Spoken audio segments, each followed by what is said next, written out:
Hi, and welcome to The Innovator, the podcast where we take an in-depth look at accountable innovation in higher education. I'm your host, Wesley Smith, and I serve as the Executive Director of the President's Forum. Our guest today is Keith Allred. He's the Executive Director at the National Institute for Civil Discourse, and he's also the President of Common Sense American. Keith is on the front lines of fighting toxic polarization in our society. During our conversation today, we're planning to talk about workforce Pell and disagreeing better, among other important issues. So let's get right to it. Welcome to the podcast today, Keith. It's great to have you. Where do we find you today? Where are you recording this? We're right here at our offices in Washington, D.C. We're at 1301 Pennsylvania. So I'm looking at right out at the Washington Monument here. Oh, very nice. How's the day? Is it a beautiful day in D.C.? Some spring weather? It's a beautiful sunny day. It's a little on the crisp side. It's about 49, 50 degrees. So it's actually, I really like that combination of blue sky and just a little crisp. Very nice. Very nice. I'm a little bit jealous. It's still a little bit winter here in Salt Lake. So anyway. Some good late snow you guys got, though. Great. We can't complain about snow. It's one of the rules of living in the Mountain West, right? If you ever get snow, there's no complaining. Exactly. I'm a native Idahoan, so you know the drill. You know the drill. Yeah. We not only do we not complain, we say thank you for every snowflake that comes down. So that works for us. Yeah. Well, we're excited for the conversation today. I want to get right into our conversation because we've got a lot to talk about in the policy arena. So, Keith, tell us a little bit about the National Institute for Civil Discourse at the University of Arizona.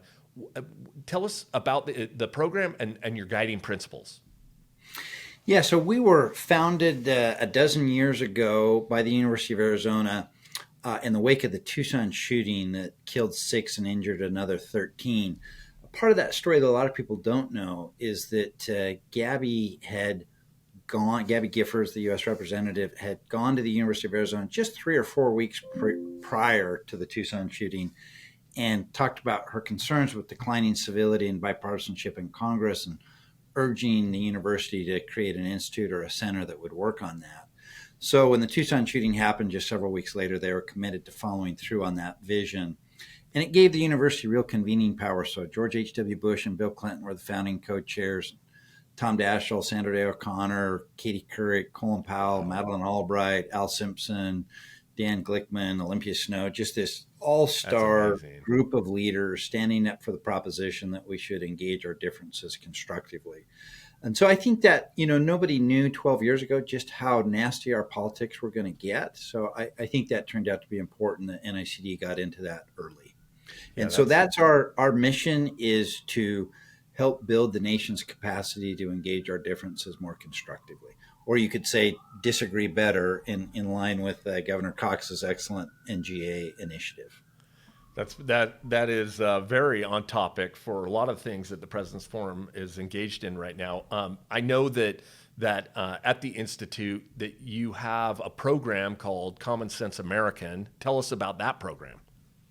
Yeah, this has been really exciting, Wesley, to work on this. If you're looking for some points of hope in our politics, this is really, and we are. We're all feeling the need for that. So this we've had over 75,000 Americans join this program. They're balanced left, right, and center, and they're every state in the country. And our aim is to identify specific policy solutions wise enough to attract support across our divides at a grassroots level, and then take those results where we identify those and champion those in Congress. So we have a particular process for doing that. I'm happy to go into it with you. But here is the shocking thing. We are actually 3 for 3 in the American Congress. I've joked, if you ever come up with an idea where the primary metric of success is literally passing an act of Congress, probably get a different idea. But we are actually 3 for 3. And so it has been just delightful and surprising to me. First, how much, what a resonant chord this has struck with the American people, how easy it's been to recruit 75,000 Americans to join this. And then the second point is how receptive Congress has been to it, Right. that they actually are listening and that we've been able to influence policy. Hey, 3 for 3 is pretty impressive. What are the three issues that you've taken on so far? Yeah, so the first issue we took on was in 2020, and it was surprise medical billing. This is the crazy circumstance we had that you could be treated by an out-of-network provider without your knowledge or consent, and then they could charge you anything they wanted, and you were legally obligated to pay it. And tens of thousands of families were being bankrupted every year on this, and so we were a core part. Worked especially closely with Senator Bill Cassidy, Republican of Louisiana, and a physician in passing law making that illegal. Okay. Our second issue was physical infrastructure. So that bipartisan infrastructure bill. Now that was a cast of many. We were, one of many on that, but we played, I think, a particularly important role in a couple of ways, including convincing progressive Democrats in the House to not take physical infrastructure hostage to the rest of the program. They were they were saying they wouldn't let it go forward without the rest. I remember. We showed that 67% of Democratic members of Common Sense American were against that hostage taking. And so that helped persuade them to let it go forward. And then our high watermark was last year passing an update on the Electoral Count Act, which is what governs what happens on January 6th.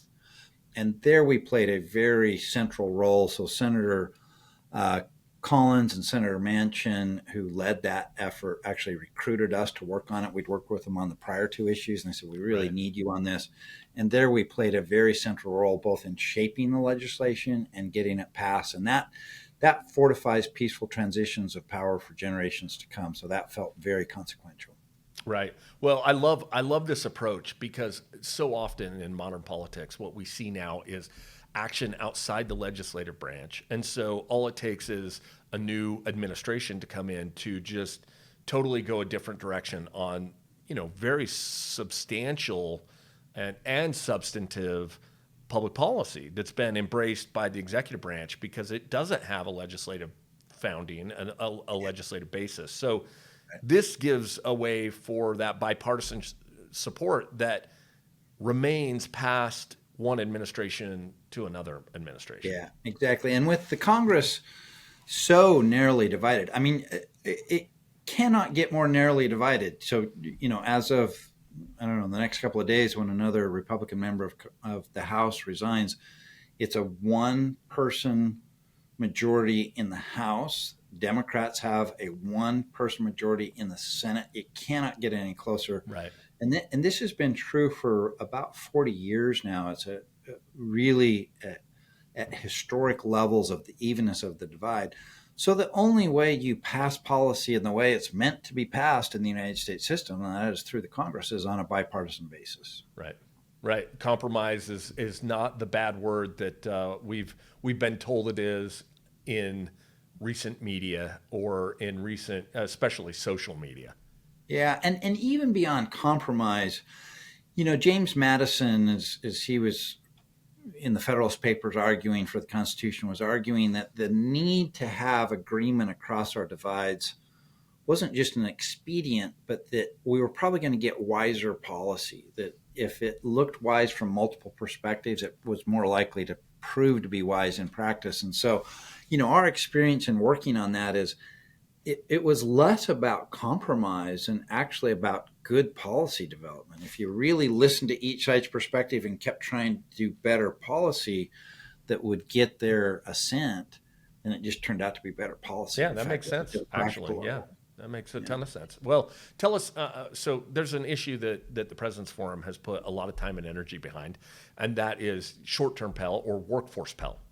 And, we were thrilled last year in December when the House of Representatives and committee leadership in the House announced that, hey, there's support for bipartisan Pell, bipartisan workforce Pell bill. So that was really exciting. And then, earlier this year, we saw that some movement on it, but it stalled. We're not quite there yet. Tell us a little bit about that issue, your engagement there, and what we should expect moving forward on that. Yeah, good. So that is our current issue. that we're working on. That's our next issue. And I think it'd be interesting for people who subscribe to your podcast to hear a little bit how we land on these issues, because I think it That'd be will great. be encouraging to you. So we sit down, have a meeting with the White House and usually about 50 or 60 congressional offices. And we ask them, what do you see as the most meaningful issues ripe for bipartisan action this year? And so, we filter it down quite a bit. We come up with a top 10 list from those meetings, and then our members rate each of those top 10, and we pick the issue that they rate most highly. So we're looking at the full waterfront of American domestic policy. And of that full waterfront, Workforce Pell came in number 3 on our list of interviews with Congress and the White House, and number 1 among everyday Americans. And so that should tell the President's Forum that they've got good company in saying, hey, this is really a kitchen table kind of issue where there's a kind of an obvious no-brainer policy solution that would make a real difference in everyday Americans' lives. So both members of Congress and everyday citizens, if they have a chance to kind of learn a little bit about it, wholeheartedly agree with that. So, across the whole waterfront of American policy, that's the one that bubbled up this year as it's the place that was most productive to work. Very interesting. So that meant that kind of begs the question: what were the other highly ranked issues? Yeah, another one that was much in the running was immigration policy. Actually, this time, there was, it was looking like that could really go. That's kind of gone the way. I was a little split on that one. 3 for 3. I was like, yeah, let's take on a tough issue now. And then part of me was like, oh, for heaven's sakes, don't take on immigration. So there was a part of me that was a little bit relieved.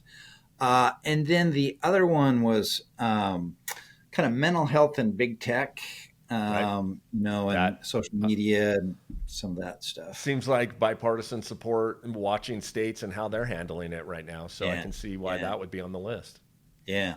So if I can, let me tell you a little bit then our work on Workforce Pell and just kind of how we work generally. So once our members pick that as an issue, then the second step we take is to develop a thorough policy brief on the question. And these are policy briefs, not position papers. So we're not trying to tell the American people what the right answer is. And the key part of the brief is we make the strongest argument for and against each policy proposal in there. And so in our brief on Workforce Pell, we make the strongest argument for and against Workforce Pell generally, and then we get into the specifics about the different provisions, like the different kinds of quality guardrails that should be put on, et cetera, and the arguments for and against each one of those. So we get quite granular. Our third step then is now we have to provide that to our listeners, and we'll have to link that here to this. Yeah, podcast we'd love so to, can have them have the link to the brief as well as the results that we have. Right. Okay. And it really is quite encouraging. So the third step we take after we've developed the brief is our members commit to spending 1 hour or more per year reviewing the brief and then weighing in. So for every proposal, they indicate do they support or oppose it. And then our fourth step is that we engage Congress with the results. So let me just summarize for you what those results are. And at the top line, 89% support for Workforce Pell. And if you break that down by party, it is 89% of independents, 89% of Republicans, and 90% of Democrats. In this era of pitched partisan differences, you cannot tell the difference between a Republican, Democrat, and independent at the grassroots level on this issue. They're all That's like, amazing. Yep, absolutely. This obviously makes sense to do. Right. Yeah, that's amazing. There's a few other, as I said, we get quite a bit more granular on it. I think another piece of information that is useful for your podcast is we ask them about federal support for career-connected learning generally, learning that's more oriented towards preparing you for the work that you'll do. And, we put in that that little factoid about current levels of federal support. So, currently we're spending about 112 billion per year on traditional higher ed for those seeking college degrees, 7 billion per year for those not seeking college degrees but the shorter workforce programs. And we ask our members, do you think that's about right, too little, or too much? And it's around 70% of our members think that's too little, that we ought to be spending more on workforce-oriented preparation and not just exclusively college. Very interesting. A few other details on the, we obviously would have had workforce Pell legislation already pass in previous years. It would probably be further down the road this year in Congress, were it not for the thorny question of for-profits, what you do there. And so our brief gets into the full detail of the history of abuse by for-profits and, the concerns about it, and then all the different quality guardrails that have been discussed. And of course, that bipartisan workforce Pell bill in the House allows for-profits to participate in workforce Pell, but puts in a pretty stringent set of quality requirements. So here's the interesting finding we have on that. We ask our members, if there are no quality requirements in place, do you support or oppose excluding for-profits? And we get strong majorities, around 65 to 70%, saying, yeah, exclude for-profits if you don't have any other quality guardrails in place. Okay. But then we say, well, assuming this quality guardrail is in place and this quality guardrail, and when you get to the point of the quality guardrails that are in the Bipartisan Workforce Pell Act, it flips to about 65 to 70% support for including making them eligible. Right. And so I think it really does support the approach that Chair Fox and Ranking Member Scott have taken to say, rather than just excluding for-profits across the board, put in high-quality guardrails so that the quality for-profits can qualify, and then you provide more access where it's needed, and where they can't meet those, then no, they shouldn't be there. One other particular finding on this is we find that flip for every group, whatever your party affiliation, whatever demographic, every group flips from majority support for excluding for-profits to majority support for including them when you have quality guardrails in place. So there's no group that doesn't flip. The groups that flip the biggest movement are those that have been the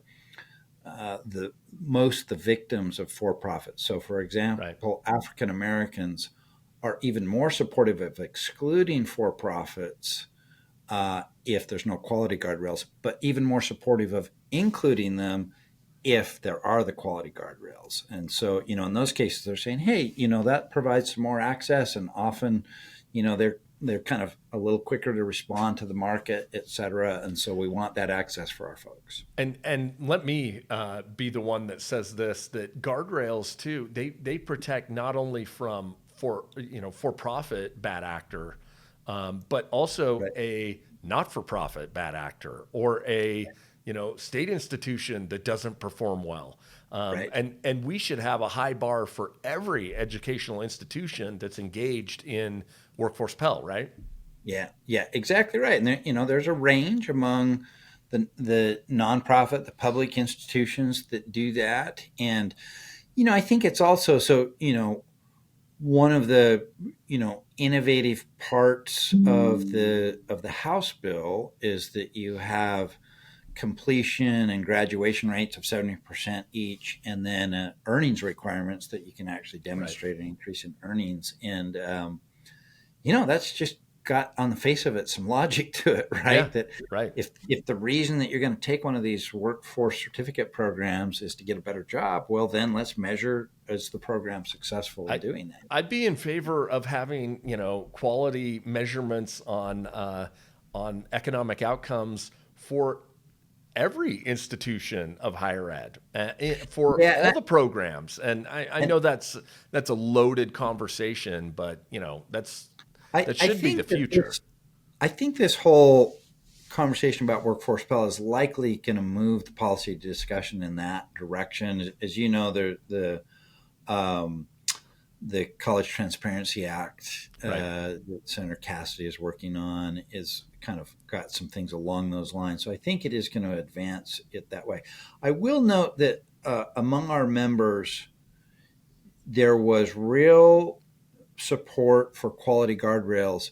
But as we looked at the range of quality guardrails under consideration in Congress, if anything, they were like, but don't overdo it, because some of those bills have a lot of administrative hoops to jump through to get approved to do it. And, even on the earnings requirements, I'm sure as we have the gainful employment rule that's coming into effect that has an earnings requirement in it.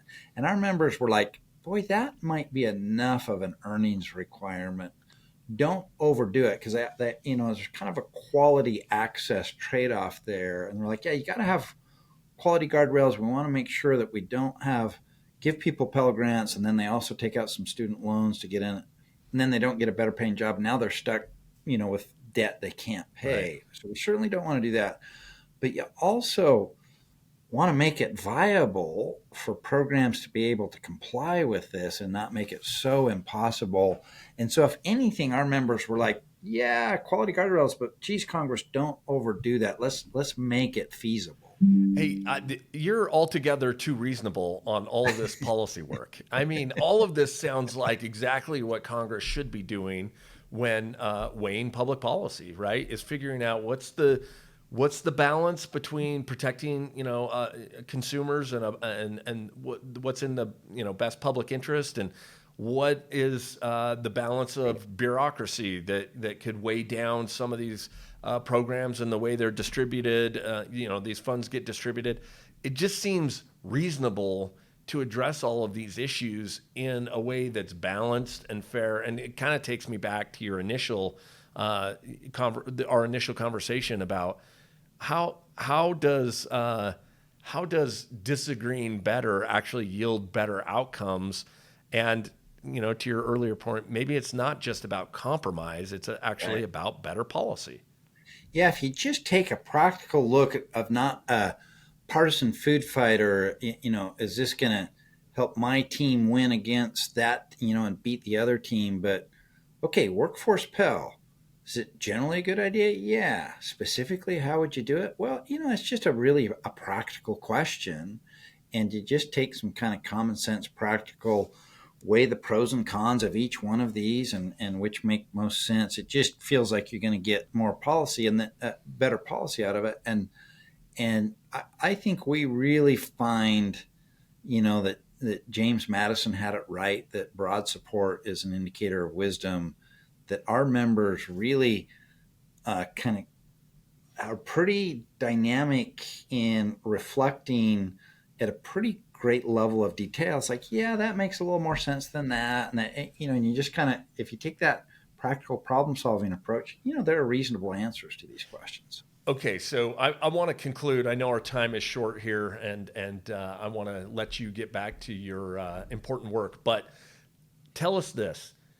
Toxic polarization is a problem, not just on, congressional work and what we see in, the workings of political organizations at the state and federal level, but toxic polarization is just an issue in society, in the workplace, everywhere. Yeah.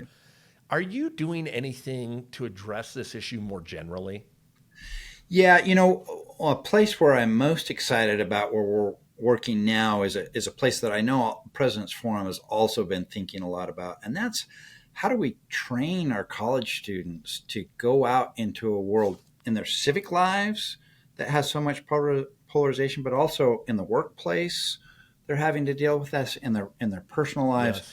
So I think much like some of the conversations at the President's Forum, the Arizona Board of Regents has recently passed a new gen ed requirement around American institutions and civic learning that's a lot about how to disagree better and engage differences constructively.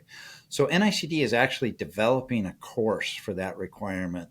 We think a very innovative, super high quality online course to really equip students to go out into that world. And a part of that we go into, Wesley, that I think is so underappreciated right now and not emphasized enough in the education we provide is that America's founding had disagree better right at its heart.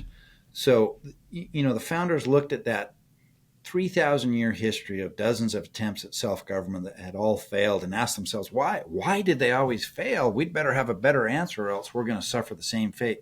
Their overwhelming consensus was that republics always tore themselves apart across partisan differences, and that if you were going to make a republic succeed, that was the main problem you had to solve. So you cannot understand the American Constitution and its intended institutions to implement it without understanding that the founders were primarily trying to erect defensive barriers so that no one party could impose their will on everyone else. The flip side of that being they only wanted policy to be able to pass if it could attract broad and diverse support. Well, that then creates an imperative that we engage those differences constructively to find those kinds of solutions, the kind of thing that we're doing at Common Sense American to make it work. But, we don't do that as human beings that readily and that naturally work across those divides, and certainly in the current political era. And I would say that higher ed has been doing a poorer job over time, not a better job, and so much about making sure we don't offend or trigger anybody that what are they supposed to do when they go out into the workplace and in their communities and they engage those differences and we haven't prepared them for it.